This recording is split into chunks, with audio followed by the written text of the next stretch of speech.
Ladies and gentlemen, welcome to the Big Nickel IDP Podcast. I am your host, Jon Macri, PFF's IDP specialist and fantasy analyst.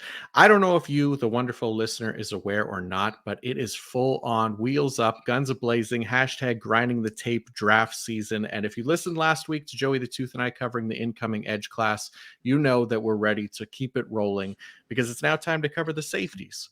So let's get it.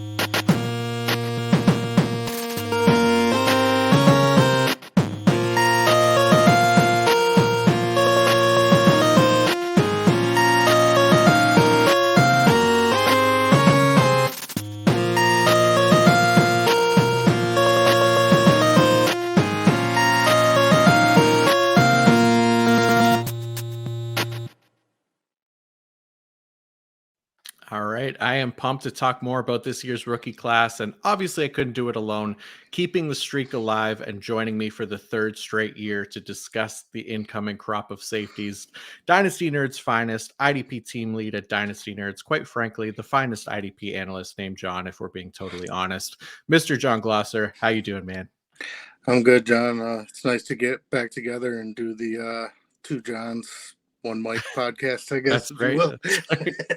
Yeah, two Johns, one Mike, talking safeties. Yeah, it's a beautiful thing. I think I enjoy it every year, and I look forward to it. And yeah, when I think safeties, I think of Jon Glosser and our discussions. So this will be fun again. But yeah, how you feeling about this year's rookie draft class? You know how it always goes. It seems like we call the class not deep, and then landing spots come up, combines come up, and we're then excited about guys, and then the draft comes up, and we're a little bummed about draft capital and landing spot and all that jazz. So I think you and I have learned over the past couple of years not to get too high or too low because the guys that we do love we're usually in agreement on, and we got to be careful so we're not fighting over them, and some of the leagues we're in together and all that. Yeah, for sure. Yeah, it's a I feel like this safety class, it's a little bit different, at least like for me. Like I feel like the last couple years that we've done this, we talked a lot about safeties that are probably going to play like nickel corner at the next, and there's a couple. There's a couple this year, but I feel like there was always more than like expected the last few seasons. But this year, not as much. And I think there's a couple decent box safeties as well, and there's it'll be interesting. It's not as strong of a class. It doesn't feel like you said, it doesn't feel like a super deep group, but then landing spots make all the difference in the world, right? Opportunity is the main thing. So that can change a lot by the next time we talk about these guys post draft. For sure. And then we have to look at, kind of the way the league is trending. And, even some of the guys last year, we weren't too high on, too low on. And the next thing you know, you got, Brisker and Jalen Petrie coming out and lighting the league on fire. And we want to speak about it and say, hey, be careful because, it almost seems like DB is like the some of the first guys to get on the field, whether it be injuries or just teams kind of imploring more of a, more DBs on the field in general. And, if you prove that you can make plays, a lot of these defensive coordinators, it seems like these days are trusting rookies more and more. So we have to kind of, take that into account when we're doing some of this, scouting and breakdowns for the listeners.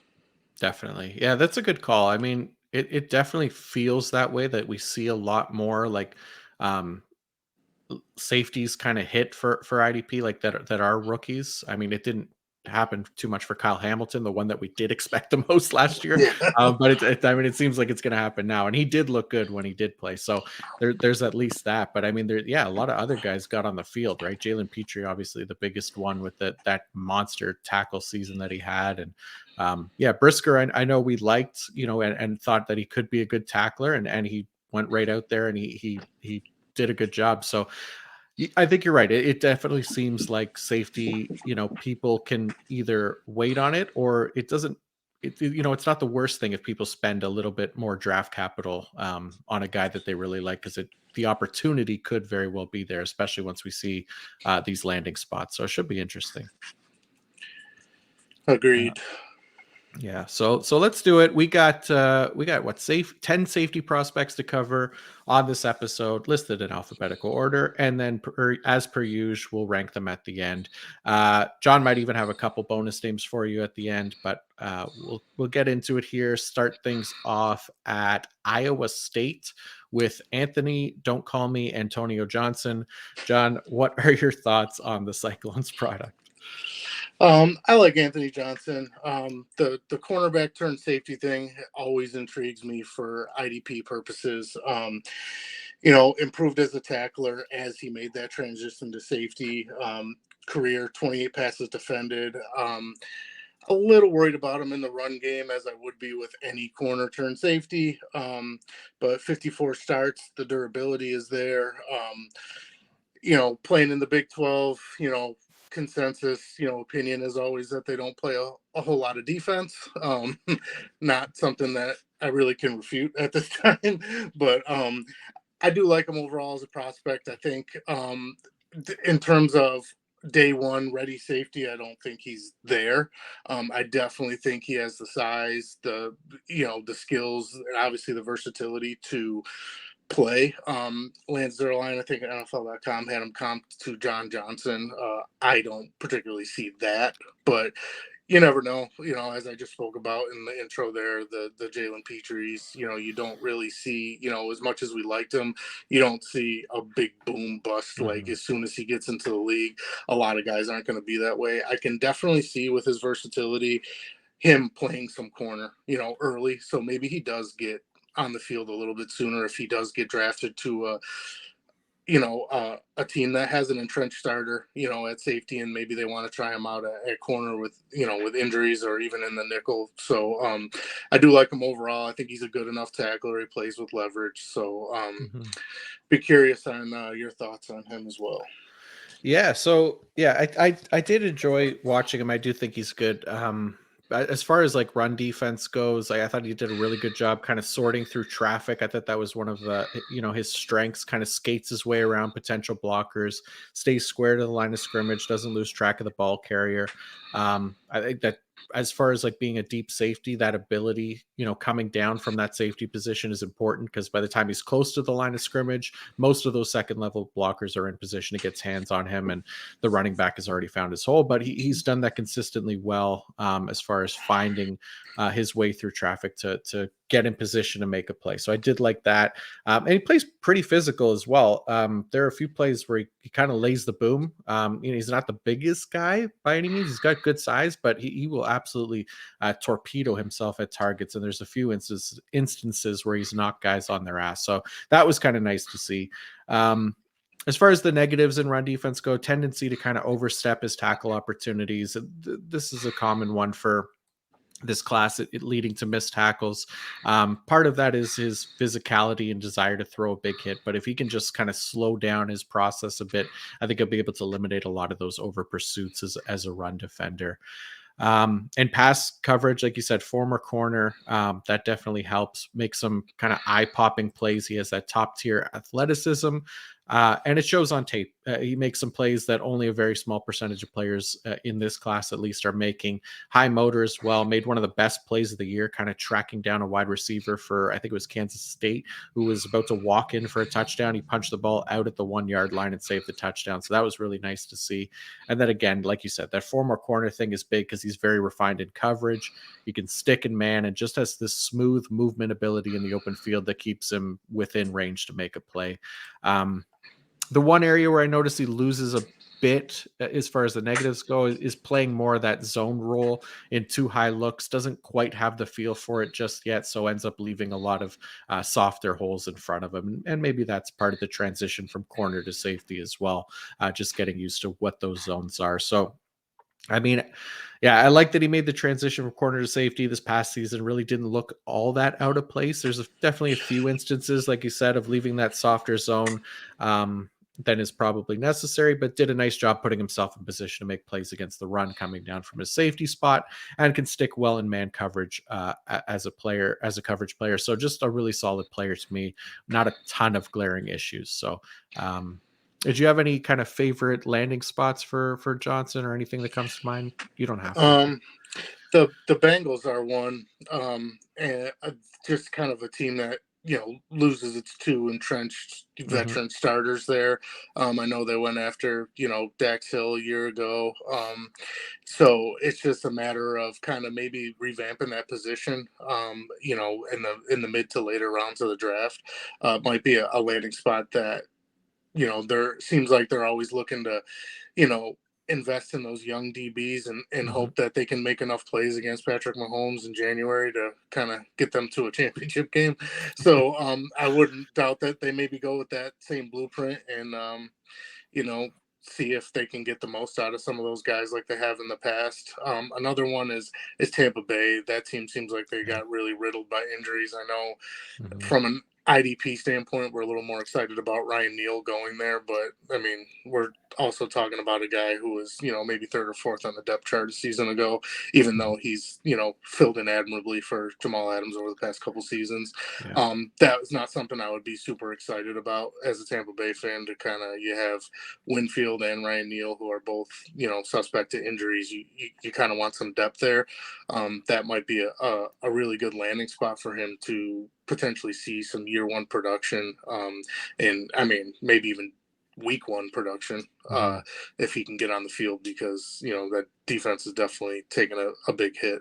So, Yeah, it's a good call. I went with actually the Bengals, their rival, the Kansas City Chiefs. So I'm not like completely sold on Mike Edwards or Brian Cook's kind of yeah. ability to be a full-time starter at this point, but I feel pretty good about Johnson's ability to do so, and I think he'd be a good fit for their defense, even under Spags, who doesn't want to play rookies all that often. But for me, he just does everything well that's asked of him, and I think he'd fit in nicely in that scheme, and even be able to fill in at corner if needed, like you said. So I went with the Chiefs, but yeah, I like your calls as well. Those all make a lot of sense for me.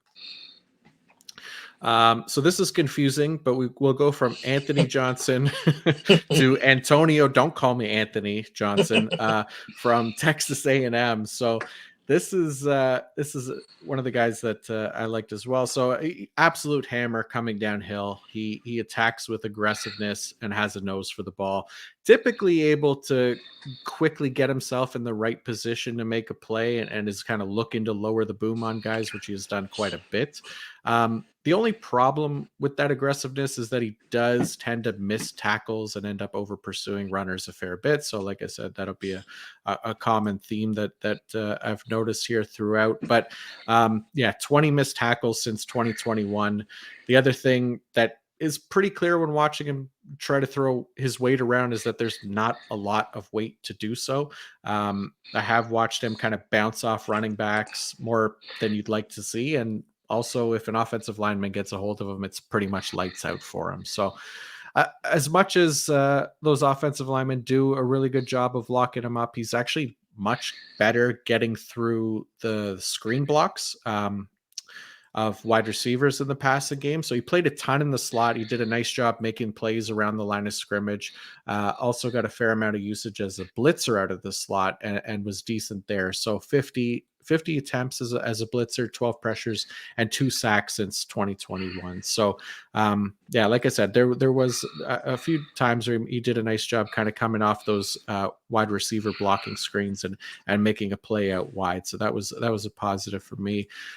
Negatives just being very limited ball production in college. One interception and one pass breakup over the past 3 years. He's solid in coverage. I think he does a nice job sticking with those slot receivers and doing what is asked of him, but just hasn't provided a lot else outside of that opportunity. So, he's got great length for the position, but more of a lanky frame. Definitely plays bigger than he is because of that aggression that we mentioned earlier. Good coverage metrics for a player that lined up primarily in the slot, but I have some concerns about strength and size if he's going to get usage in the box in the NFL. But playing deep and in the slot could still be a positive for him as an IDP as well if it's a starting job. So, how about you? What did you think of other and Antonio Johnson? Um, Antonio Johnson, Dwayne Richardson, my favorite safety combo to watch. Those guys are both looking to knock you out. Yeah. Definitely not looking to just make the tackle. They're looking to make an impact. I did do a write up for Nerds on Antonio Johnson. I think he would kind of almost classify as the big nickels, right? That's probably Mhm. where he's kind of the Yeah. best at. Short area play recognition is kind of one of the things that I like the most about him. Kind of to your point, it seems like in those shorter areas, whether it's coming off the edge blitzing or just being able to cover slots or tight ends in that kind of shorter area, I feel like that's where he thrived. Definitely the big play production just was not there. A lot of it, the more I dug into the tape, it seemed like a lot of that was like scheme and some of the things that he was kind of asked to do and his play style. I don't think he was ever coached out of the fact that, this is a guy who played offense and defense and scored 7 offensive touchdowns as a high school player. So, I mean, he's just kind of one of those players that alpha is the one thing. Like when I watch him play, it's just that alpha personality kind of Mhm. can take over, making those big plays on defense that rile a team up. I know we're really not in that era anymore where a big hit or a big pass breakup kind of, riles the whole team up, but he strikes me as kind of a guy like that. Uh, I like he's got a really good. I don't know if you have the clip when he comes off the edge against Bryce Young and forces an incompletion, I believe on like Oh, a yeah. third and long. Really, really high level play. Ducks inside the block. I think ends up shaking the running back too. Those are the type of plays in an attacking scheme that I could see him like thriving as an IDP producer. I'm definitely concerned about the missed tackle numbers. Like those are Yep. ginormous, but I don't think that that's going to be something that's tolerated in the NFL. So I think draft capital is going to be huge. And if it looks like a team is going to bring him in under the guise that, we're going to attempt to play you at a big nickel or something to that degree, I think you will see someone not tolerate the fact that you're going to miss tackles or take bad angles or whatever it is. It's almost like the really big impact plays can like change a whole defense, like a defense having a bad game, and Mhm. they can have just like he can make one of those plays that gets the momentum back on their side. But like deep coverage ability, I don't want to see him there. So you know what I mean. So I think if we could get him closer to the line of scrimmage, and it's something I don't think he's a prototypical slot either. So I think he's kind of one of those players that you really have to find a defined role for him and kind of hope that he can thrive in that. Couple landing spots I had for him were Green Bay and Pittsburgh. I thought those two were teams in need of a player with that type of he brings that Yeah. type of energy and kind of like alpha dog mentality. So if I would kind of be thrilled if he landed in one of those spots, a little bit like weaker at depth and safety there too. So if one of those two he could land in one of those two teams with a an established coaching staff and a defense that had an idea and a way to use him, I would be kind of thrilled with that from a IDP perspective. Nice. Yeah, I love it. We got another match on our favorite landing spots because I put the Packers as well. So we're actually 2 for 2 for those keeping score at home at episodes. We got one with Joey last week. We got another one this week. But yeah, I like it for all the same reasons you said, and I like that call as kind of the guy that could get the team kind of fired up because he makes some big plays, and he's an energetic player. He's kind of like the energy line in hockey. He's the guy that'll drop the gloves and get into a fight and then get the crowd back into it. He's kind of that guy. So I really like the call. And yeah, Green Bay would be a perfect spot for them. I mean, God, who do they have there? I don't think they really love Darnell Savage all that much. Although Nobody does. they'll probably have to start him because Rudy Ford is also penciled in as a Yeah. starter right now. Adrian Amos is still unsigned. He's gone. So yeah, day 2, Green Bay, somewhere like that would be perfect for him.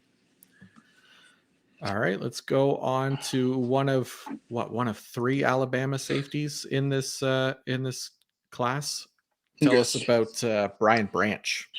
That's the pre-draft dynasty darling for IDP, right? Yeah. This is the guy you want. Not a ton that he does that you don't like. that junior year, 90 tackles, 14 tackles for a loss, 3 sacks, 2 interceptions.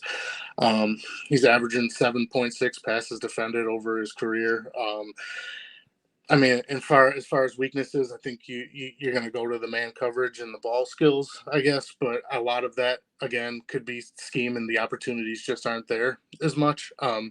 But a Nick Saban player through and through, right? You know, like that guy who's just a plug and play. I could see him, if he's not a starting safety on week 1, he's going to be damn close. And I think he's just, you know, for all the IDP managers out there right now, like, I think that's the one that they're looking to see the landing spot. And if the landing spot is juicy and is a team that needs one day one, you know, whether it be a Cincinnati or, you know, whoever is that top, whatever that we deem that top safety spot is, I think that's kind of where you want him to go. And we have the most hope for him. I don't know if he's ever going to be this high level tackler that he was at Bama, you know, consistently through his career. But obviously he was afforded a lot of that opportunity because of how good some of the other guys were, Jordan Battle and things like that. So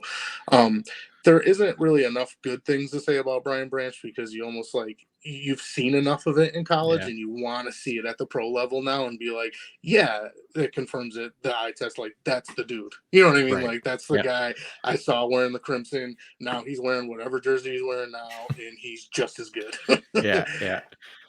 Yeah, for sure. I mean, this is the guy I think that most people who've been paying attention, if you're doing dynasty rookie mocks right now, he'd probably be the first safety off the board and almost every time. He's got a projected first round draft capital, so it might be the end of the first round. I've seen him mocked in like the 10th overall pick as well to Philadelphia. So Philly's got 2 picks in the first round, I think. Yep. So yeah, spoilers on my favorite landing spot. But anyways, yeah, like you said, I mean, there's a lot to like. For me, positives in run defense, slippery at the line of scrimmage. When he's lined up on the defensive line, he's quick enough to get around blockers and make plays in the backfield, or at the very least disrupt the play. And the main thing that kind of separates him too from this class is that he just doesn't miss. He's just 4 missed tackles across 3 seasons and over 1,600 snaps for Alabama at a very impressive 2.3% missed tackle rate. So he earned above 90 tackling grades in all 3 seasons. So that was huge. You know, I think there is a bit of a size issue that's apparent when watching him try and work past the offensive line and even wide receivers.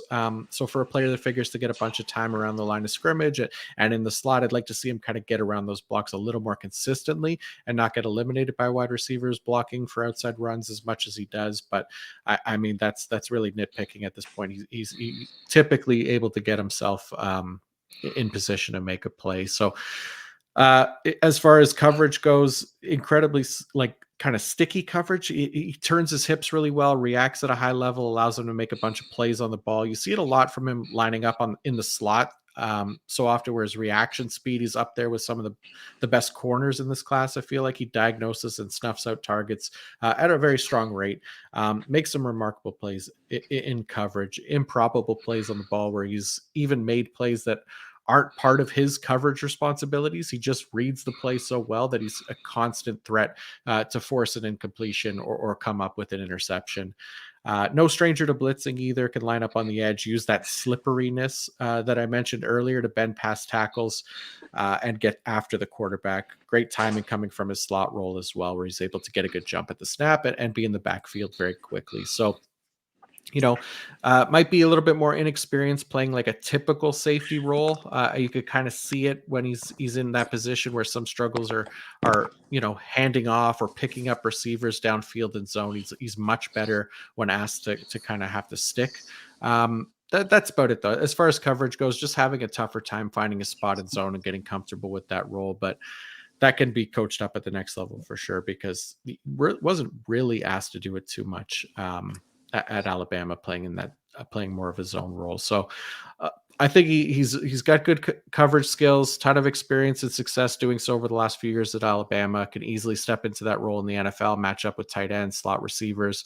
still developing into a typical safety role. There's a lot to like about his game as far as already showing some high end ability in key defensive aspects. So I came away really liking Branch and can envision him being an immediate IDP contributor depending on where he lands. And it seems like he'd probably land in a good opportunity spot. So, like I said before, I put him with the Eagles.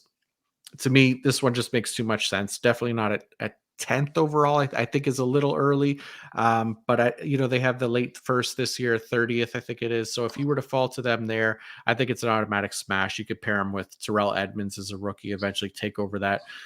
The role of the guy to rotate down towards the line of scrimmage as he gets more comfortable defending the run at the next level and start to show off some of that pass rush ability, just as an added IDP bonus.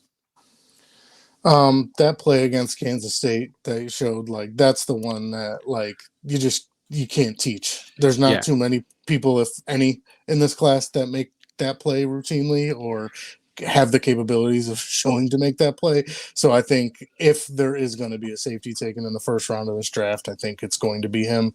My mock spot was Seattle. I think that there might be, some obviously there's no might about it. We're obviously concerned about Jamal Adams and his ability to stay healthy. I think if you can maybe supplement some of that draft capital and, even if he slips into the second round, I think that's kind of a home run. I think we're kind of seeing how NFL teams are viewing safeties, over the years. I mean, I think you're trying to hit that home run in the draft, but teams aren't paying top dollars, for even some of these higher profile safeties.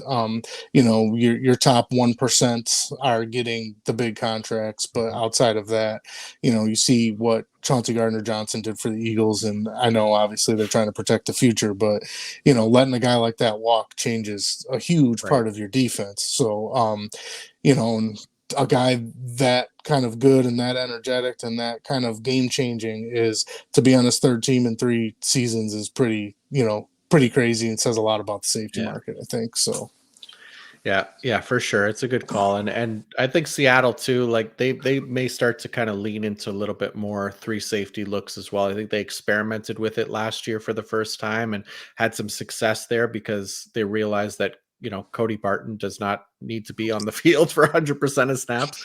Maybe we should try putting an extra DB out there instead. And their defense improved dramatically, really, once they started doing that. And I know they brought in Julian Love, but I mean, Brian Branch obviously would be an upgrade over the guys that they have there. And like you said, Jamal Adams not being fully healthy at any point is a big concern. So yeah, great call there.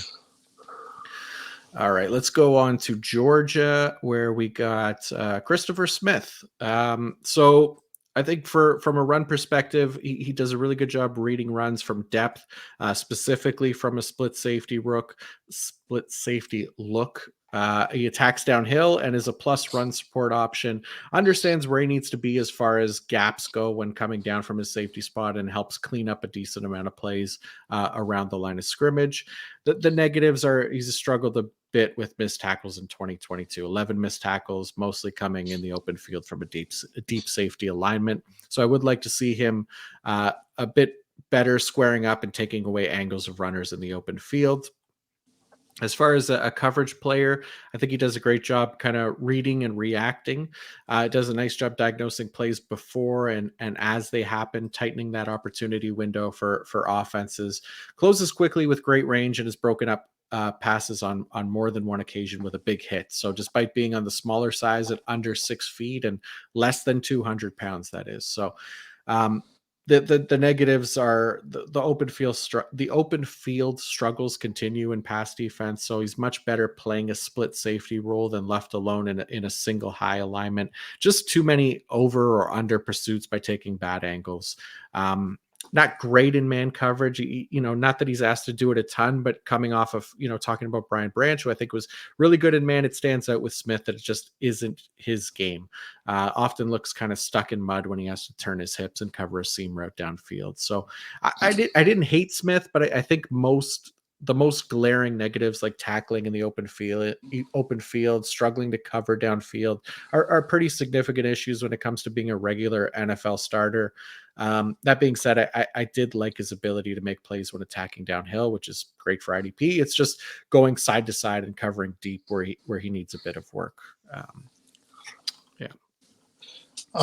I think for Smith, you're looking at the championship pedigree. Obviously, back-to-back national champion, knows what it takes to be a winner, knows what it takes to play with legitimate NFL talent, obviously. Top 5 in the SEC in interceptions in 2021 and 22. 6 interceptions, 9 passes defended over the last 2 seasons, All-American. A bit worried about the athleticism score. I don't put a ton into that kind of stuff, but I see what I saw a lot, even live watching the games before, I was to break him down as a prospect, was kind of the bad angles and the inability to almost like stop and break down and make the tackle, the over pursuits and things like that you spoke about. So those are kind of the things that I'm a little bit worried about.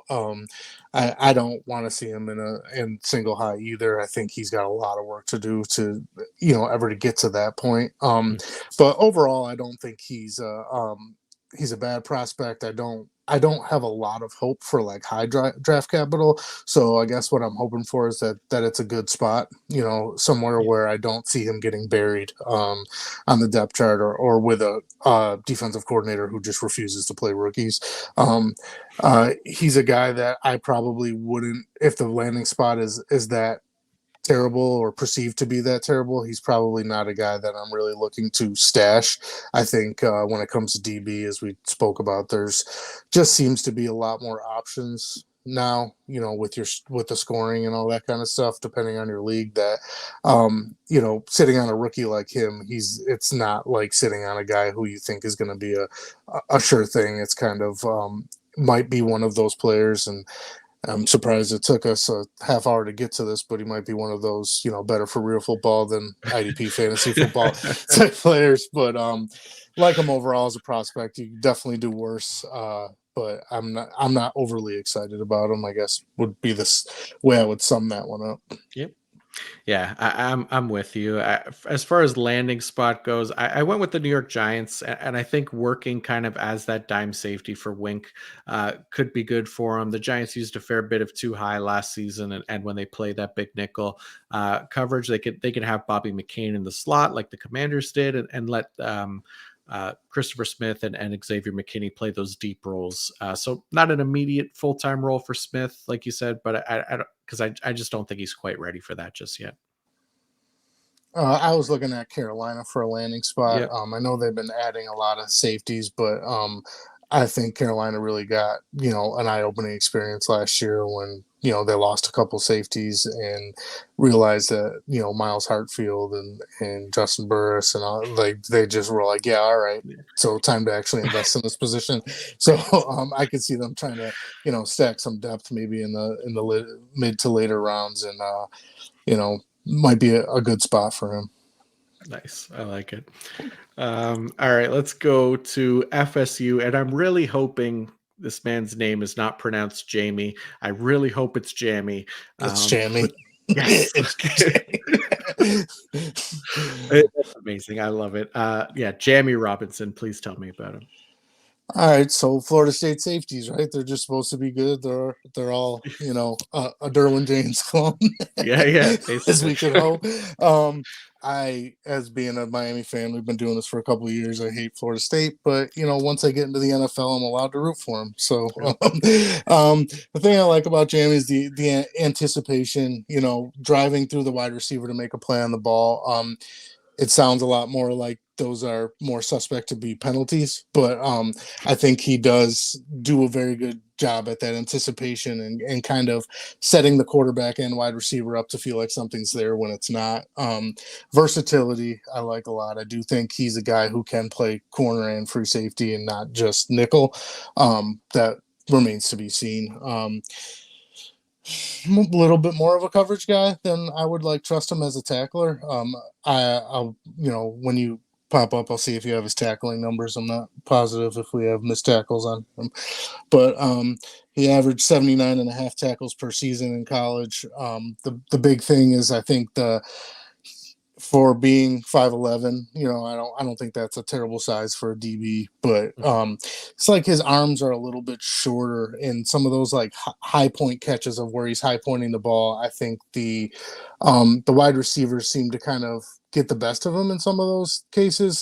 Some of that can be technique and coaching. I'm sure it kind of is. That Florida State defense hasn't been very good, but they, had a bounce back season last year.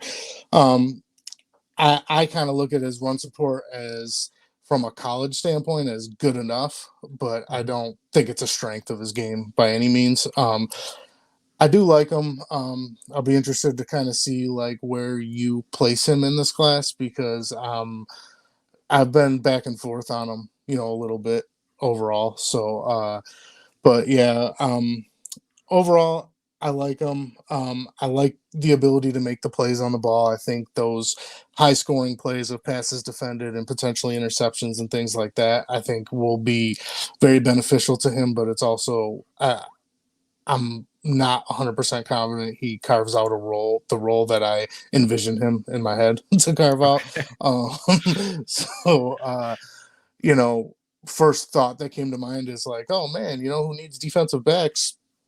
The Chargers. If he can, if he can get back over there and play with Derwin James and maybe, figure something out in that system, that might be like a good mentor to kind of like get him on the right path and get him to kind of be playing a certain style of football.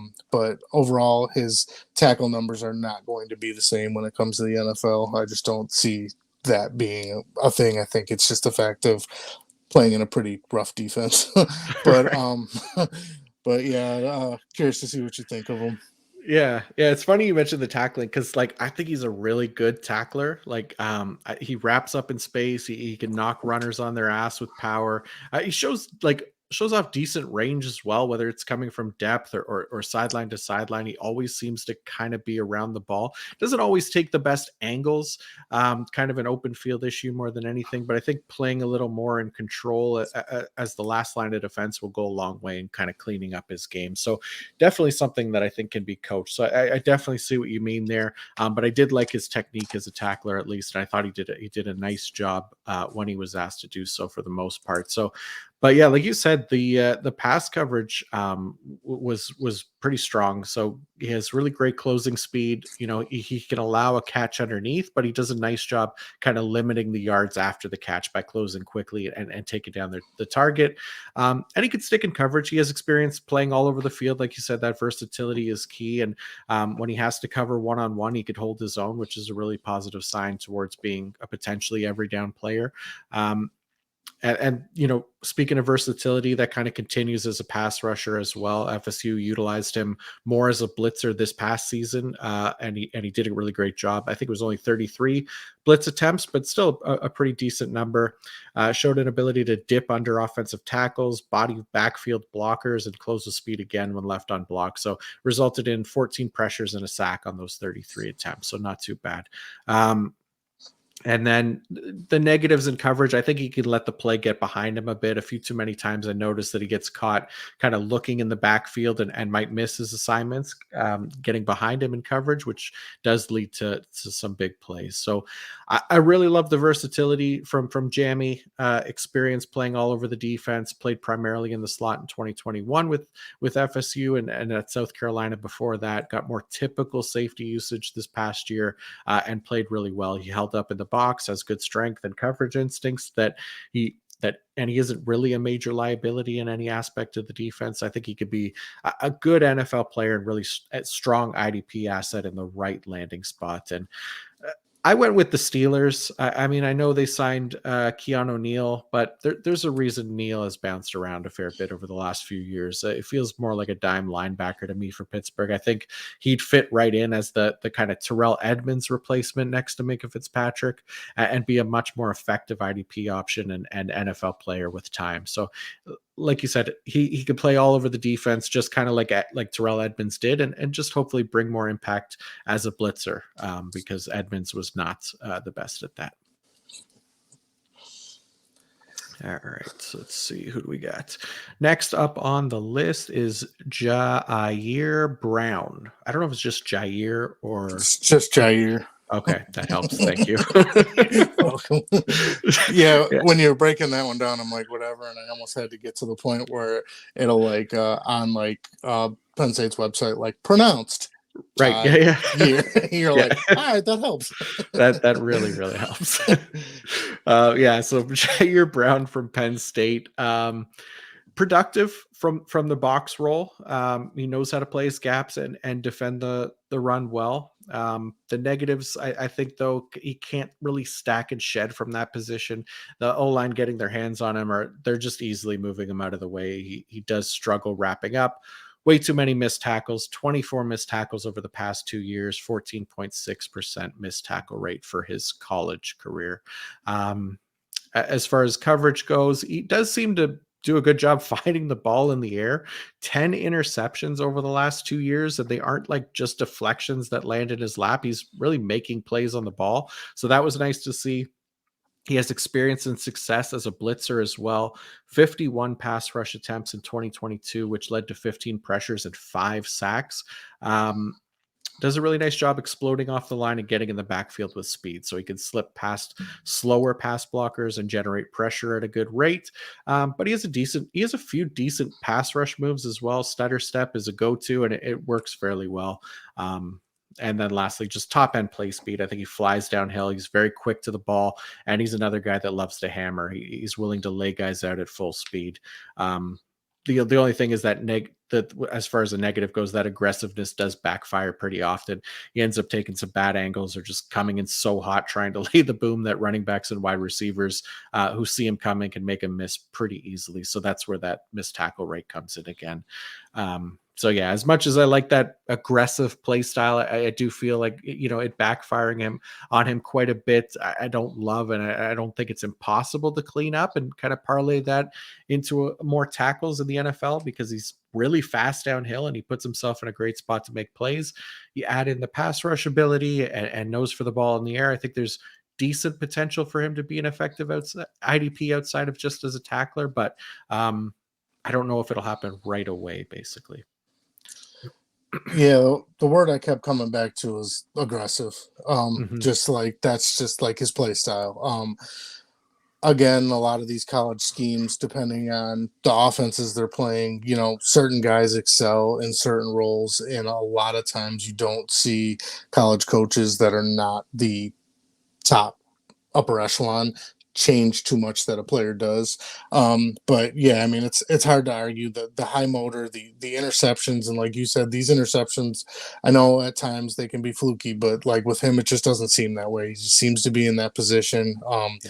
I do like at times, like he can be a closer. A lot of that, finishing up a tackle or getting down to the line of scrimmage and cleaning up a tackle.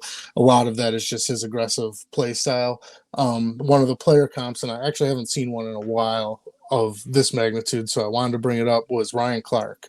So that's an interesting one. So you do not see many people compared to Ryan Clark because he was I don't want to say a one of one, but he wasn't really, when you think IDP fantasy football, you don't think Ryan Clark ever. Right. So, but yeah, I mean, 73 and a half tackles, 5 interceptions, 4 passes defended, two and a quarter sacks per year. I mean, like those numbers, if you're looking at from a number standpoint, the guy has it. So, I mean, if you're looking strictly from, men lie, women lie, numbers don't, he might be a guy that, from an IDP standpoint, that you're saying, this guy produced at this level. These aren't just 1 year flukes or 1 year productions. And, it seems like he's bringing it. Obviously, an NFL team looking at a guy with numbers like that and the 10 interceptions is huge. Obviously, like, there's instincts there, there's positioning there, there's being in the right spot when it matters. So all those things, not all those things, but some of those things are things you just can't teach. So a landing spot I had for him was Kansas City. I could see a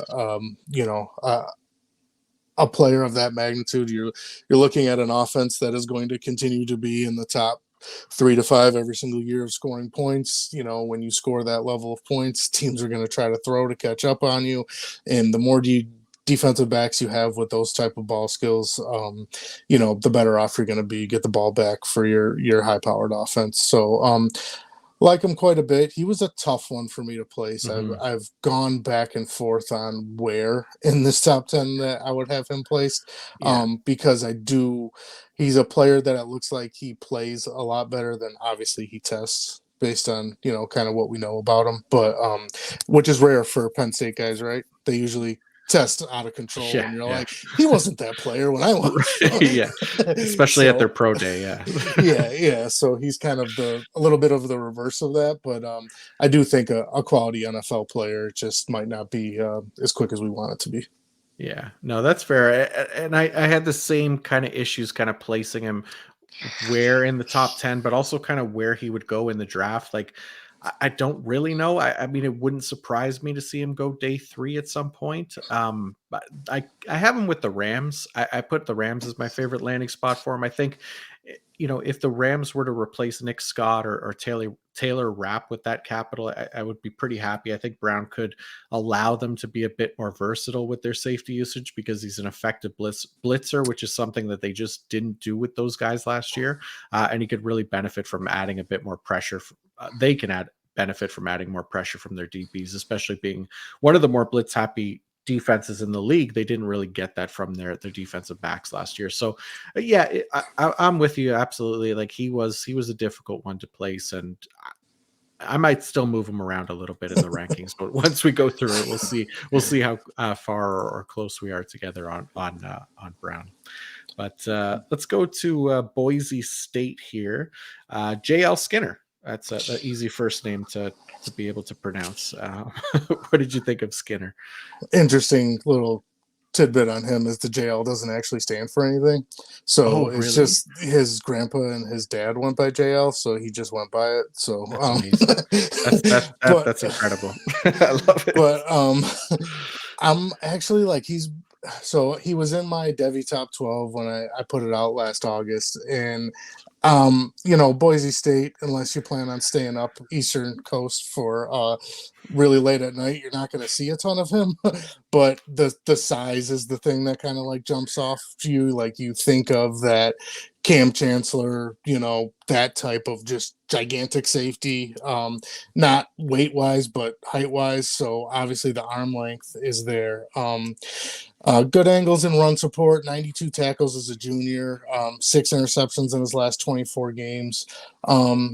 Obviously, from a 6'4" type safety guy, you're going to get some of that hip tightness where you feel like he's not really as fluid as you would like him to be from a coverage standpoint. I think from the run support is obviously going to definitely outweigh like the coverage aspect of it. I do like the way he plays. The torn pec that ended up costing him the combine and may cost him some money in the draft. We'll obviously see where he lands, but I came away overall impressed. I do think he's a guy who will rely heavily on the tackle numbers. So I think if you're looking for year one, you're probably going to need him to land in a spot where he's going to play a decent amount of snaps as a rookie, or you're kind of stashing him and hoping for a year two type of somebody moving on and him kind of stepping up. But I do overall like him. Obviously the same concerns anytime you watch these conferences is the level of competition, right? They do play some of the decent schools compared to 10 years ago when we were breaking this down, and it's the same. They're playing the same 5 schools, and you don't really, outside of an underrated small school wide receiver, you're not really seeing those guys kind of go up against elite level competition. But I did like a ton he does. The size, the way he plays, he's pretty underrated. So I'm going to tie a lot of that to draft capital and landing spot because, again, I don't stashing DBs in IDP leagues is not really something that you can do anymore unless you're playing in some of our like sicko leagues where you got almost nobody available and waivers or free agency. So outside of that, though, like overall, I was pretty impressed with the player. I have him kind of middle of the pack in this safety class. Nice. Yeah, I mean, I agree completely. I ended up kind of liking him a little bit as well, and just kind of starting, with the run defense again. I think he is much better at making plays around the line of scrimmage than deep. I think it makes sense to play him closer to the line than as a deep safety, as much as he has that great length, and is very thin. He does a nice job reading plays around the line and sifting through traffic. He's capable when facing blockers at the second level and can shed and get back in position. He plays with a willingness to be involved in the play, which is going to help him make more plays. So what can hurt his ability to make plays is that he does have some similar missed tackle issues as some of the other players on this list. 21 missed tackles over the last 2 years. A lot of it comes deeper in the open field, but it happens in the backfield and closer to the line of scrimmage as well. But as far as a coverage player, he did a decent job there as well. He has the length and the reach, and he utilizes it well. He's 6'4", and it shows when he's able to lower to tower over receivers downhill and win those contested catches. Also does a nice job utilizing his reach to get a hand on the ball and breaking up passes. He had an excellent forced incompletion percentage at 15.63% since 2021. So you nailed it before as well. He's not the best hip flipper, I'll call it. Turning and covering on the move downfield just stands out as an issue for me because he isn't able to transition smoothly right now, and he's definitely been burned because of it. So as much as he has this kind of great length and probably gets viewed more as a deep safety type, I think his game closer to the line of scrimmage makes him it is better for him than playing deep, and part of that is that inability to flip his hips, but also those open field tackle issues are more apparent there when he's the last line of defense. If he can get started in more of a dime safety role and be deployed closer to the line of scrimmage, I think that path for him to be relevant is a little bit better versus a deep role as like a backup or something like that. Because like you said, I wouldn't be stashing him if that was the case. And that's why my favorite landing spot for him would be the Tennessee Titans. The Titans loved using Andrew Adams last year, and he performed really well for them. I don't know if they're planning on bringing Adams back or not, but at this moment, he's still a free agent, I believe. So I think getting Skinner out there with the support of both Kevin Byard and Amani Hooker frees up his responsibilities a bit by not having him in a true every down role, but doesn't put a ton of pressure on him as the last line of defense. So he's also getting a decent opportunity near the line of scrimmage where he's best as well. So I really like him going to Tennessee if they could do that. I like that landing spot a lot. Nice. Yes.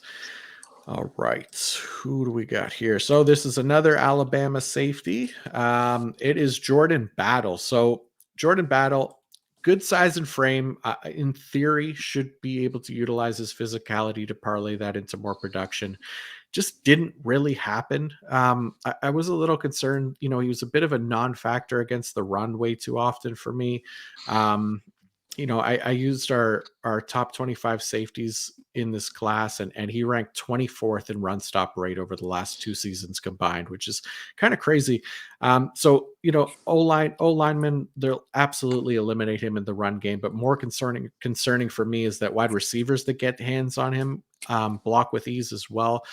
Considering his frame and lining up close to the line of scrimmage, I'd like to see him make more of an effort to shed blocks, which would lead to more tackle opportunities. It's just the tackle production is kind of a concern. So just a 6.6 tackle rate in 2022 on over 900 defensive snaps. He's just not there. The missed tackle rate of 11.8% is nearly double his tackle rate, which is a little worrisome. But as a coverage player, much better flipping his hips and smoothly transitioning into coverage downfield.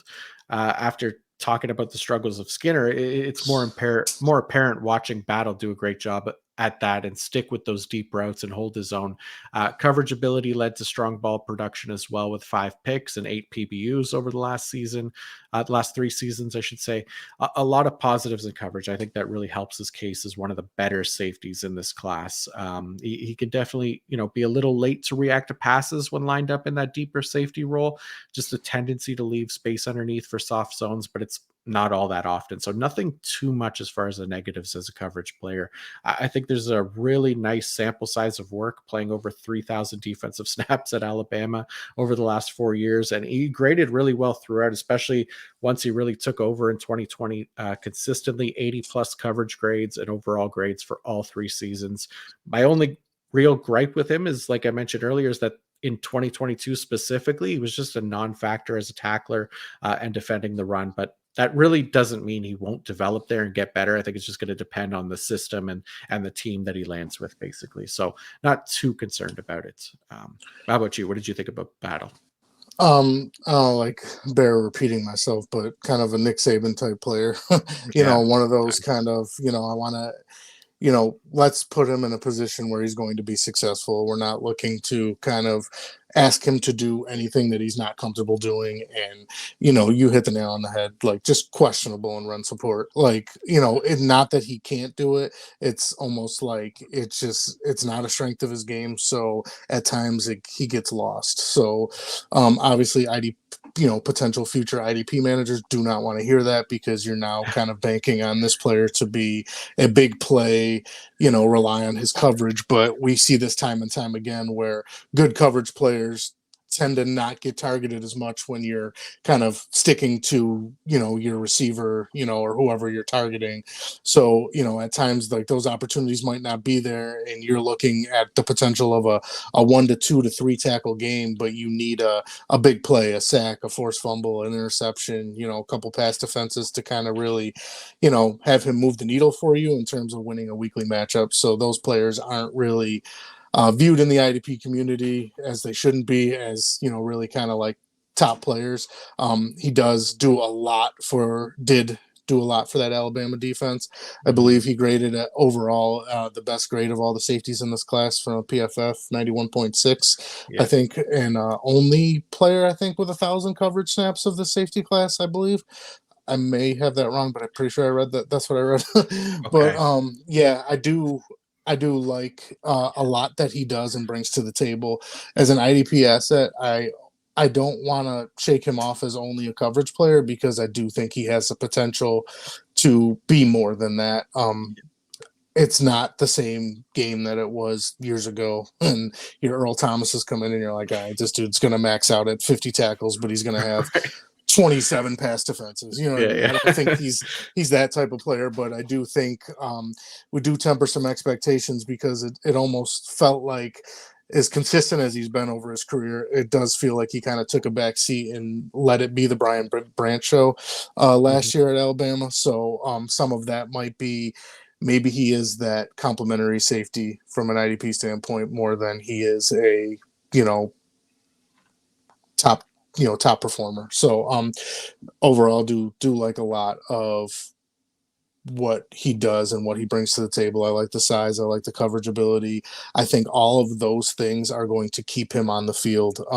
From a technique standpoint and kind of getting involved in the run, he's not going to play if he doesn't show that he can do those things. He's shown he can do those things in the past when asked, but not at a high enough clip that we're confident in that. The run grade thing sucks to hear, because I actually didn't know that. So it's like that's something that kind of, you're like, man, like I really kind of viewed him as a guy who could be the potential like sleeper riser of the class, and now you're like, oh my god, like if it's that bad, you know what I mean? In a Nick Saban defense, he had to be doing something right to be playing the amount of snaps he played, and whether they were coverage versus run support is obviously like I mentioned before, college coaches tend to keep guys on the field that if they do one thing supremely well, they're not looking to turn to a freshman or an underclassman to kind of go in there and say, hey, let's see what they got. When you're in Alabama, you're used to winning. You're not going to put somebody on the field who has not earned the trust of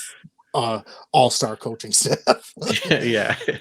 Yeah. No, it is. You're right. It's such a weird thing because he is a really good player. He just, for whatever reason, was completely ineffective against the run. Like he just couldn't get any production there. And part of it, yeah, like he was getting moved out of the way from, second level blockers and things like that. But it would just, the ball just seemed to kind of elude him a little bit in that aspect of the game. And like I said, it doesn't mean that it won't change, at the NFL level, or that he can't improve there, in the right scheme or something like that. It just was really weird and kind of stood out to me as an issue, especially like you said, for IDP too. So, as far as landing spot, I went with Tampa Bay. I kind of see him a little bit in that complimentary role, like you said, next to Antoine Winfield. I know, again, they have Ryan Neal there, and I could see it going either way, where, maybe he can work as a part-timer behind Ryan Neal for his 1-year deal, or he could win out that role. Either I wouldn't be surprised to see it go either way.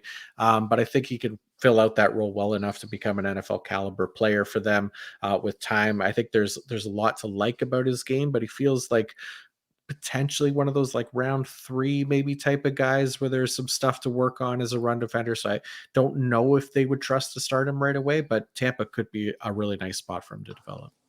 I had the 49ers. As good as that defense is, I feel like the lack of safety depth is something that they can really use a player who could cover back there, because the Halona Tafanga drop, name drop I had a couple years ago, and now everyone's paying astronomical prices for him in IDP, is still, that's not the guy you want covering people downfield, or even tight ends for that matter. You kind of want him in that, caveman diving over the line of scrimmage type, playing up close to, getting in, sticking his nose in the run game type stuff. So got really lucky with some of the plays last year from Tayshaun Gibson and things like that. Getting younger there and getting a guy who's at least established from a coverage standpoint might be kind of a big win for that defense if he happens to fall in some of those later rounds, like you mentioned. Nice. Yeah, I love that. And yeah, for anybody that did listen, what was it, a couple years ago? We both really liked Talanoa Hufanga. Yeah. That was one we were excited about, and it paid off. So that was good. We got one at least. Yes, yeah, that's why we do this every year. Right? Yeah, exactly. Oh man. All right, so let's go to Ohio State and Ronnie Hickman. What did you think about Hickman? Ronnie Hickman. The dip in production bummed me out. He was also in the top 12 DBs, a season ago. I like a lot of what he does, but I just like the thing I kept coming back to is just like he's still so raw. Like I was a little bit surprised he declared. I think maybe some of the way Ohio State recruits and people like pushing that part of the roster is like, I feel like, the 2021 version is the best version that obviously we've seen of him to date. The play recognition worries me. Some of the angles that he takes worries me. I do like the size. I like what I feel like he can become. But struggling with the angles, I do think he has the versatility to play obviously some deep safety as well as some nickel. I just don't feel like when you watch that Ohio State defense, I don't think you see enough Ronnie Hickman to say, yeah, that's my guy. I think you're buying into some of the upside right now and hoping that he grows and becomes that type of player. I think you're kind of looking at him I'm looking at him as a prospect, is like, if I can get him behind a guy that is an entrenched starter and maybe a team that goes into like some of that hasn't before, kind of go into some of the 3 safety looks and give him some opportunities.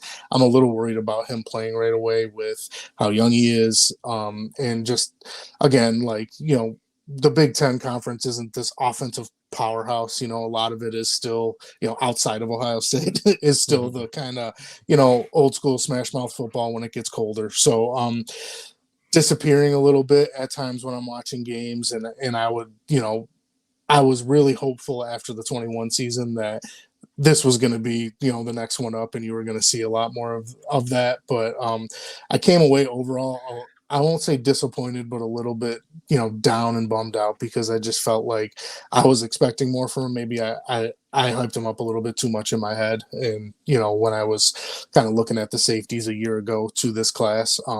But overall, I think I like a lot of the potential. It's just, I feel like I just don't see enough yet for me to, be really excited about him. Yeah. Yeah, I think that's fair. I mean, I see a lot of the same concerns as well, and disappointing. I think it is a good way to kind of describe him because there's not like a ton to really love about his game, and I think you nailed the negatives. The only other thing adding, just because I feel like I have to do it for every single player, is the missed tackles again. Um, he has the right stance, decent technique, you just can't finish and bring the runner down. 26 missed tackles over the last 2 years, so don't love that. But what I did like, I liked his range. Didn't really matter where he was lined up. He had versatility to line up all over the field, but he has a pretty decent jump where he can insert himself into the play fairly often. That was about it though for me as a run defender. I didn't come away kind of loving that aspect of his game. In coverage, decent break on the ball. I thought he read the play well and did a nice job closing on the ball to limit damage. And he was great at breaking plays up because of it as well. So he can stick in coverage when asked to. Not a bad man coverage player by any means. He had a 20% forced incompletion rate, which is a great number for a safety, 5 PBUs and a pick in 2022, while only allowing a 39.2 passer rating when targeted on just 43.3% reception rate. So good coverage numbers, but like the negatives in coverage, I think are similar to what you saw. A bit slower kind of stop and start. If his feet stop moving in space, then he has a hard time getting them going again. It's especially painful when he has a runner coming right at him that will make him miss. And then flipping his hips again, we've talked about for a few guys, but not the most fluid athlete turning downfield. So I think he's fine. He doesn't really stand out in any kind of extraordinary way. He does most things well, but doesn't separate himself that much from this group in any particular way. So he'll probably land somewhere in the mid-range for me. Yeah. Did you like that? How I kind of acted like I didn't know exactly where I ranked him. But anyways, yeah, that's where he is. He's kind of in that kind of mid to late range for me. I just thought he was good, not great kind of thing. Yeah, I think I was going to tell you before the show, might be one of those years where we're so far off on rankings, right? Because there's like so much in years past, we've always said, well, it's top heavy, it's this, it's that. Yeah, it's like, man, like in this class, it's Brian Branch and it's everyone else. Right. You know what I mean? Like there's some guys I like more than others, but it's like, man, it depends on the type of almost IDP player that you are. Like, are you the guy who goes after the big, huge plays and, maybe you like the Ji'Ayir Browns a lot more than you like the, Ronnie Hickmans. It's just like, when you're buying into upside, sometimes it's like, man, like we all thought, Kyle Hamilton was the unentrenched day one starter, and it's like we're waiting till like week 4 till he's employed for more than like 20 snaps a game. You know what I mean? Like, so a spot I had for Ronnie Hickman was New Orleans. I could see him kind of learning a little bit there. Tyrann Mathieu's not going to be around forever. Maybe he picks up some hints from one of the better complete safeties that we've seen in the game for a long period of time. But yeah, I think I wouldn't be surprised if the draft capital is not good, if the depth chart is not good, the landing spot and all of that, if it's a player that just goes undrafted in some of our IDP drafts, because again, you're not, I'm more willing to take a player who I could see being a nickel who is maybe a cornerback that plays, 60, 70% of snaps versus a guy that you're either waiting on an injury or hoping he has an amazing training camp. So. Right. Yeah.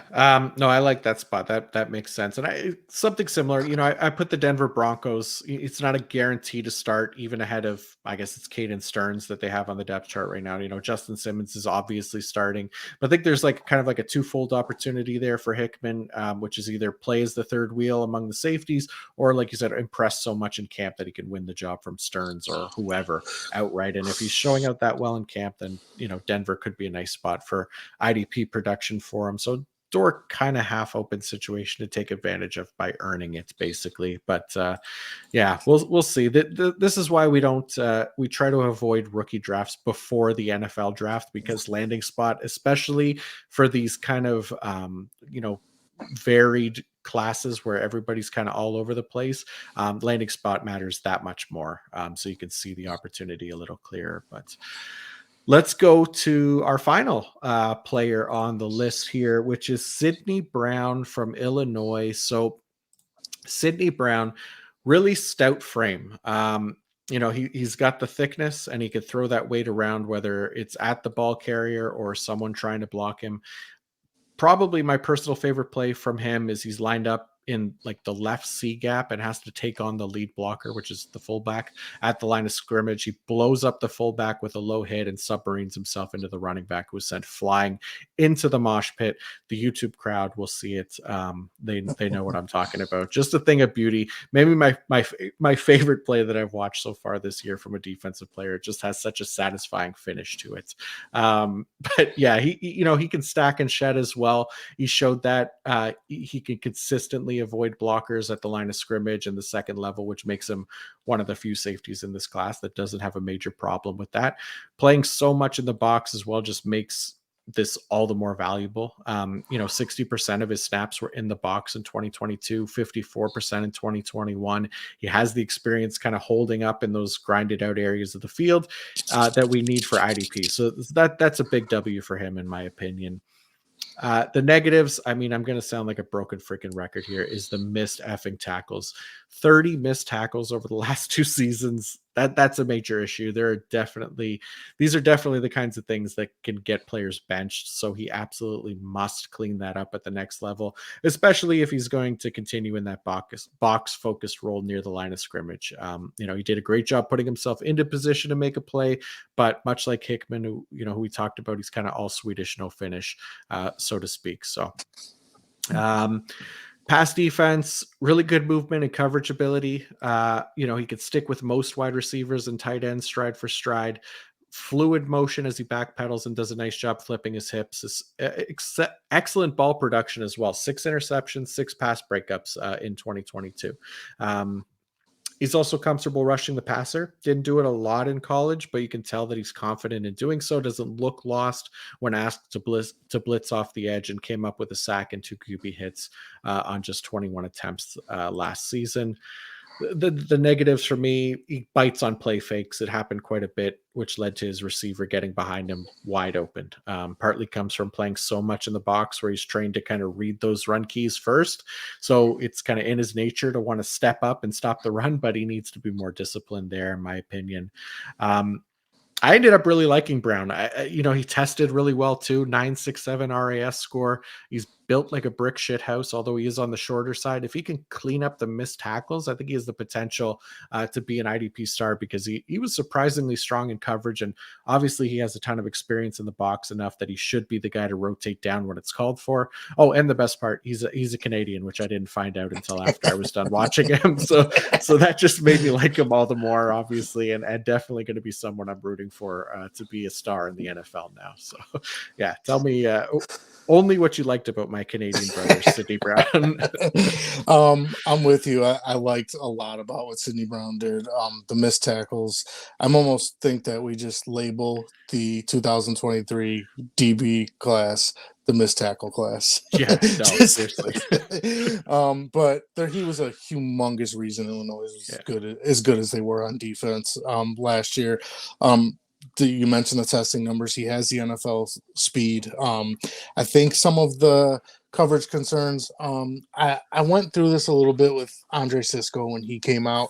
The ability or inability at times to he makes up his mind where he wants to be and what he thinks the play is, that when he does bite on that play action, it looks so bad that you're like, oh my God, this guy doesn't know what he's doing. So I think there is some of that, but the great athleticism scores I have, the ability to play some safety and nickel, I would definitely prefer him in the box, because I do think that that's where he is going to make his money. I think a lot of it is as an IDP asset, especially from a DB standpoint. At times, we're always looking for, okay, what's the safe tackle floor? You know what I mean? Because the big plays are so inconsistent and so hard to predict. Not everyone's going to be Marcus Peters and get these, these Hall of Fame numbers when it comes to interceptions.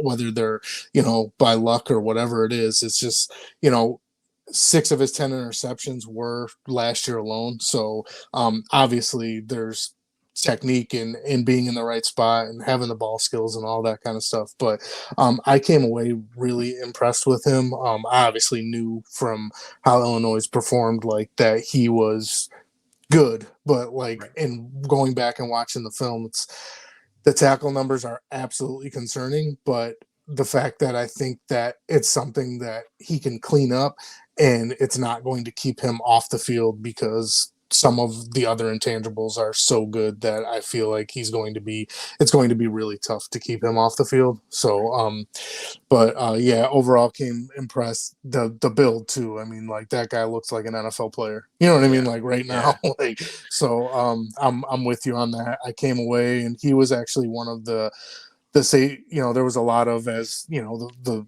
everyone's been hearing us talk. There's a lot of, this, that. Sidney Brown's one of those guys. Is like I definitely came away like, although there is this glaring negative that we both kind of noticed, and obviously the numbers say it, is like I don't feel that way. You know what I mean? Like when I watch him, it's like I feel like he can be one of those sneaky players where year one, you're getting Sidney Brown in the 5th, 6th, 7th round of a rookie draft, and he's ends up by week 4, you're like, oh my God, like I got a steal here, or picked him up off waivers, and you're like, everyone else is picking up a Jalen Ramsey, and I got this rookie now who's producing at the same clip, if not better. So, definitely impressed, and I mean, I guess +1 because he's Canadian, right? So I'll give you that absolutely. one. I had the Jets as an interesting spot for him. Nice. That's a defense that I think is, with how much they're spending on offense and, going all in on the Rodgers and, bringing in the entire Green Bay Packers organization on offense. I think that they're going to continue to do what they do on defense. And that's frustrate the hell out of people. So from the interior all the way to deep safety, I think that could be a really good fit for him, and obviously getting to play with a young defense who's already pretty tough to pass on. It would be a pretty good fit for him. Yeah, no, that's a good call. I'd be really happy with that. And I went with the Bengals. As much as Nick Scott could be a decent sleeper in IDP this season, if Brown ends up in Cincy, I'll be burning all my Nick Scott stocks and rooting for Brown to win the job, because I think he could be much better. Just offers so much more thanks to that athleticism and coverage ability. Scott to me is just the guy. Pair Brown with Dax Hill and let those Cincy safeties back to the quality IDPs that we were used to over there. So yeah, a similar landing spot is for one that you had mentioned before with the Bengals. But the Nick Scotts and Ryan Neals are all fun and games when they're backups. Once they become starters, they're not all that funny. Yeah, they're the waiver wire names, but yeah, as far as being starters, man, it's a different game for sure. So yeah, give me a Sidney Brown in there, and let's see what happens for sure. All right. Well, before we do the rankings, do you have any sleepers from this class that you want to mention? I have 3. Brandon Joseph is one that we kind of spoke about a little bit. Absolute gamer and baller at Northwestern, made one of the most amazing plays in the Big Ten championship game that you'll ever see with that one-handed interception. But that 1-year transition to Notre Dame, it looked like it was Kyle Hamilton was moving on. It was the perfect position to kind of jump in there, have a big season, and become a first-round draft pick or early day 2 pick. And it just didn't happen. Notre Dame wasn't quite the team, obviously, under, they kept Marcus Freeman, but, your defensive coordinator now goes to a head coaching job. It's just, that transition wasn't easy.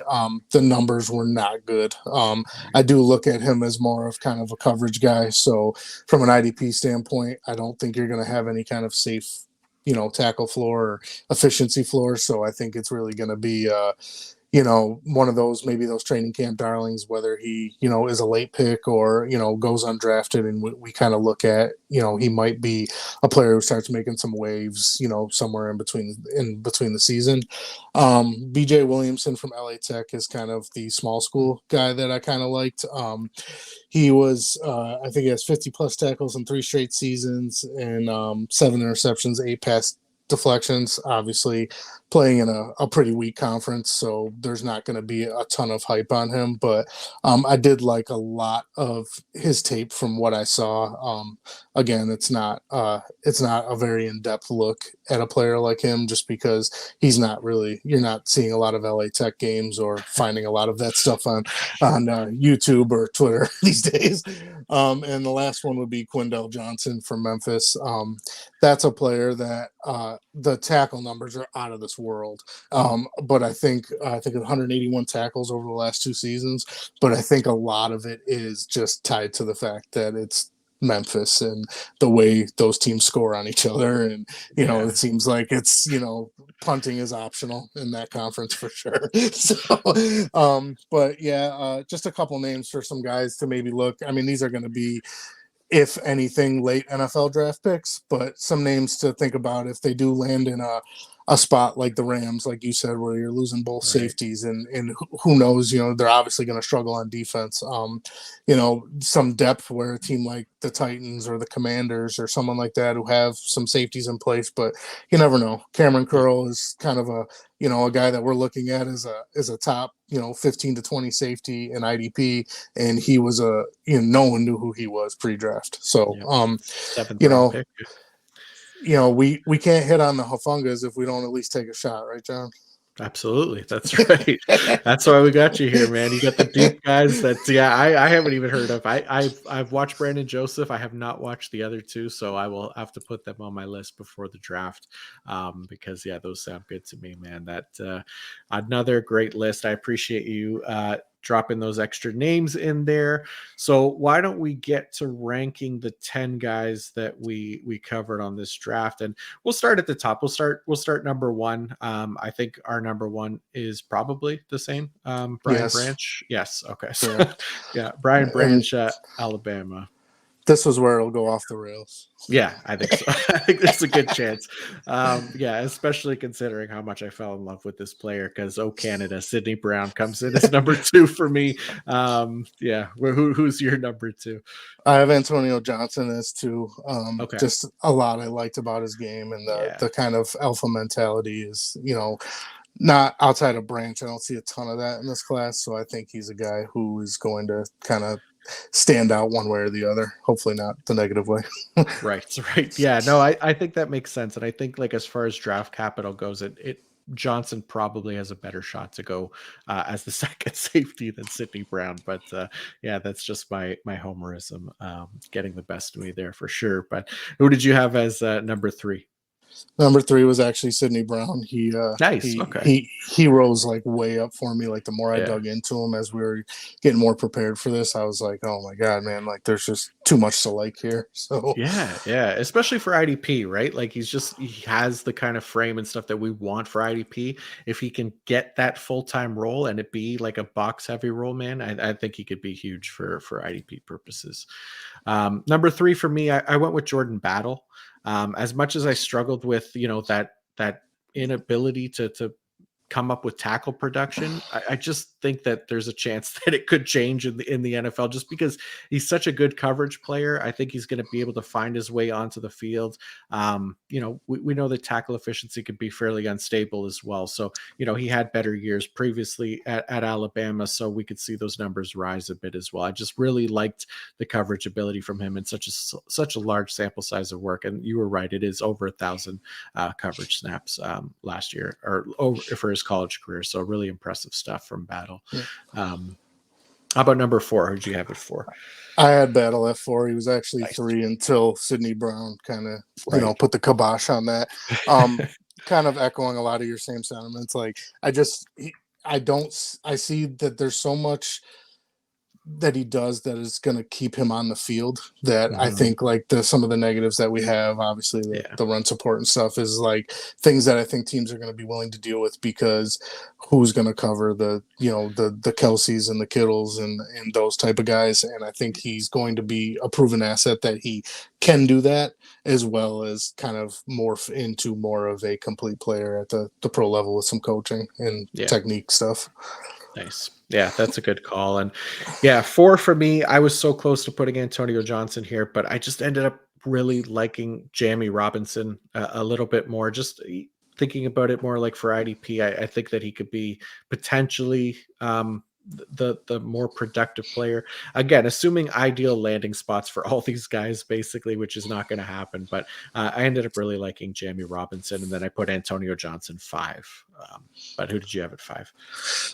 Jammie. Nice. I actually, yeah, I liked him. I thought we were going to be a lot further off here. Yeah, so our Maybe, top 5 is all the same, just in a little slightly different order, which is good.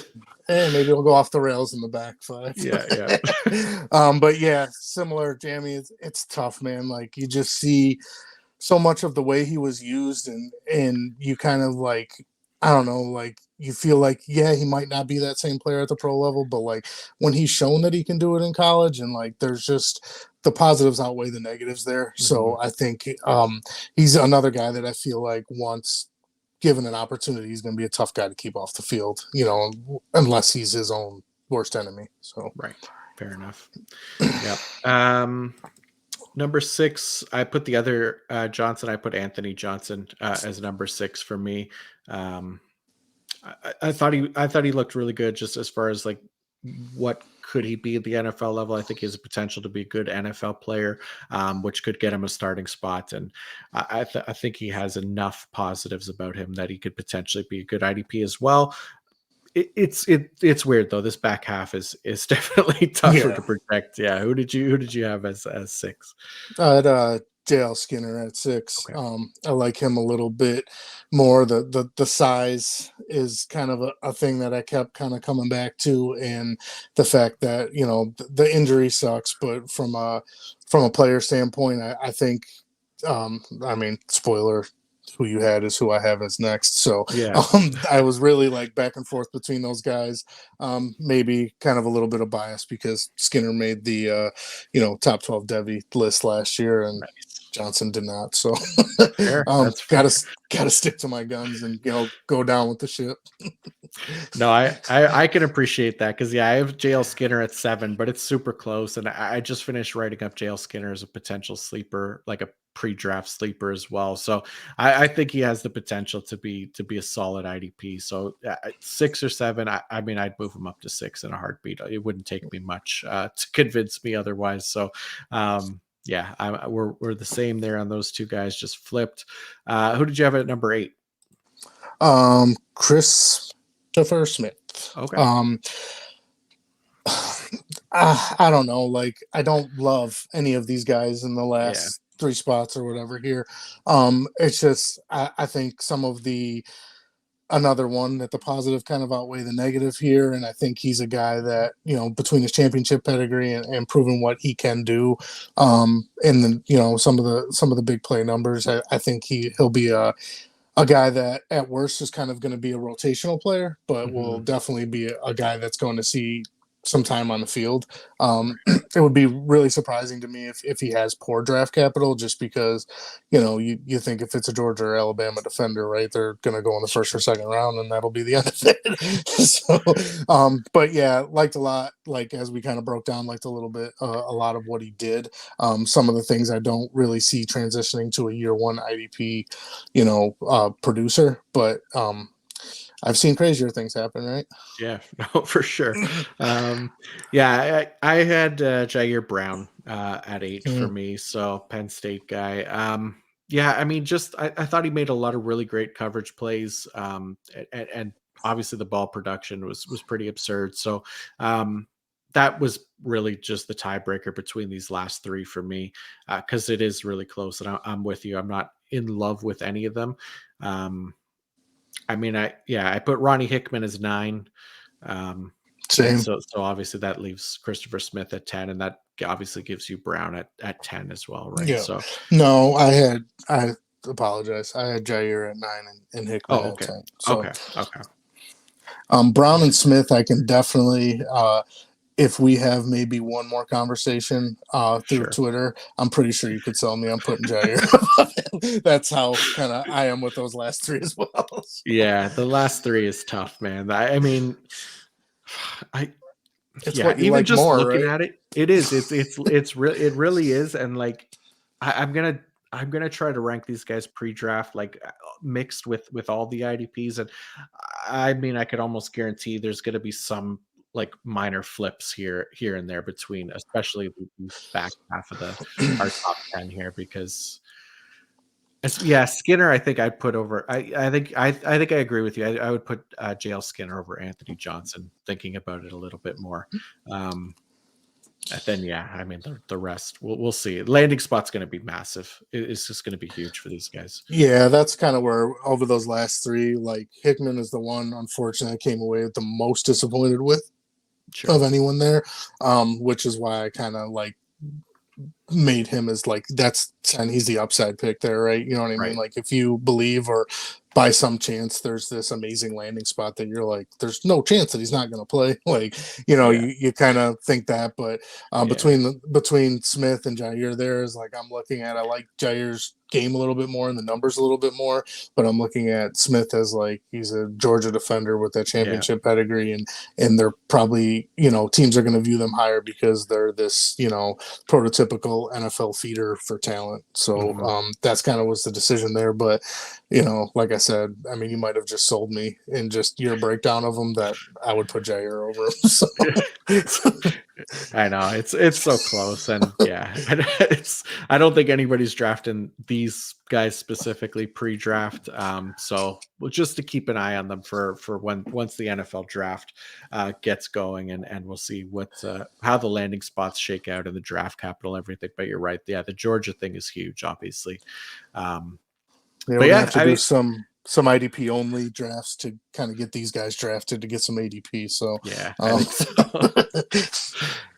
Yeah, absolutely. But yeah, there we have it. I mean, a big list again, but we're one step closer to the NFL draft. Hopefully, you all feel one step more prepared for your IDP rookie drafts. This is always a fun time, getting to chat with my guy Jon Glosser. Jon, I can't thank you enough for sharing your time with us on here tonight, and for dropping your knowledge on this safety class and making us all that much more wiser in the process. Thank you, good sir.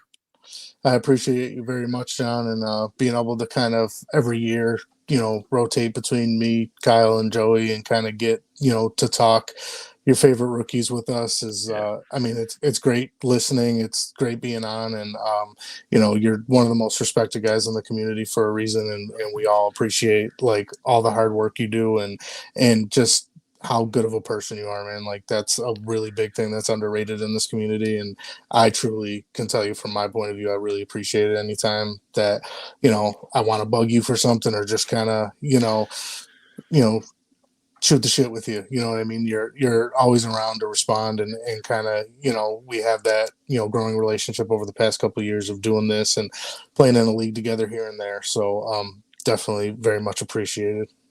I appreciate that, Jon. That means a lot, man. And yeah, the feeling is mutual. This is absolutely one of my favorite times of the year, because I get to talk to you and to Joey and to Kyle so much about these rookies, because yeah, some of my favorite people to chat with. And yeah, I always enjoy it. So I really can't thank you enough for coming on, and obviously for the kind words. It does mean a lot. So but yeah, but before you go, please remind the people where they could find you and your work. DynastyNerds.com. As soon as the NFL draft is over, maybe while it's going on still, our rankings will be up there for IDP. All the rookies will be inputted. We do the best that we can over there. IDP analysts these days, as John can attest to, are not the easiest to find. Seems like we're kind of all in one place, or Right. all doing our own thing under one specific umbrella. So everyone that's kind of out there and that we've grown to be real good friends over the years, highly recommend checking out everyone's stuff. And the, IDP is definitely making those strides to get to the point where more people are talking about it. It's not, a poor me, pay attention to me because I do the IDP content, but being able to have it there and the more people who play in those leagues and getting more people involved is like being able to have that content out there and people that you can rely on that might be diamonds in the rough that not 4 million people follow, but being able to kind of have that there is nice. So dynastynerds.com will have some more rookie reports kind of dropping, some rookie profiles dropping in the next 2 weeks here before the draft actually kicks off. Sleeper kind of, I don't want to say dropped the ball a little bit this year, but definitely wasn't on top of the IDP rookies like they have been in the past. Kind of made it a little bit difficult for us to do some of those pre-rookie IDP mocks that we've kind of been used to get out to the community and stuff. So hopefully as soon as they're loaded in there, once they have draft spots, we'll be able to get those out, and a bunch of these reputable websites will be able to have some content out there so everyone is prepared for those rookie drafts. Because this time of year, the one question we always get is, where do you value defensive players in a rookie draft? And it's like, all right, here, this loaded question again. So, yeah. Never going to change. No. They were ahead of it a little bit, and we were able to get a few out over the past couple of years. But this year, it seems like it kind of, I don't know if it was, the fact that they didn't want to load and unload rookies based on guys who didn't get drafted or whatnot, if it was clogging up, player names and things of that. But with the millions of players that are available on Sleeper, that half of them I don't even think exist in real life. I think they're made up. So, it would be nice to get some of those rookies in there, but topic for another day. But again, check out everything at Dynasty Nerds, IDP team lead over there. I write Devi as well and some Superflex tight end premium, rank all of those things. So if you're interested in my work, definitely go check out over there during the season. I do IDP start sits for every game. Something I've been doing for about 3 or 4 years now. So definitely, if you're interested, definitely check out Dynasty Nerds, not just IDP, everything that we have to offer over there, Dynasty GM tool, the prospect film room, the podcast, all of that kind of stuff. So definitely use that resource because of all the websites out there, everything that's going on. As a new and upcoming Dynasty player, even redraft player, fantasy football player in general, there's so much out there than there was when we started playing. So I urge you to use all those tools and kind of pick the brain of these analysts that are as nice as Jon is to kind of give you his time no matter what. So definitely do that. I appreciate it. Sounds great, man. And yeah, definitely be sure to check out Glosser and his work over at Dynasty Nerds. As for me, all my work is on pff.com, so please be sure to give that a peek. I'll be dropping pre-draft IDP and offense rookie sleepers to keep an eye out for in this year's draft. And as always, you can tune in every other week right here in the IDP show feed all off season long, but not during draft season because it's pedal to the metal time. And I'll be back next week talking linebackers with the pride of the Upper Peninsula, the goat of goats, Kyle Bellafuel. So if you like linebackers, be sure to tune in. And until then, IDP's out.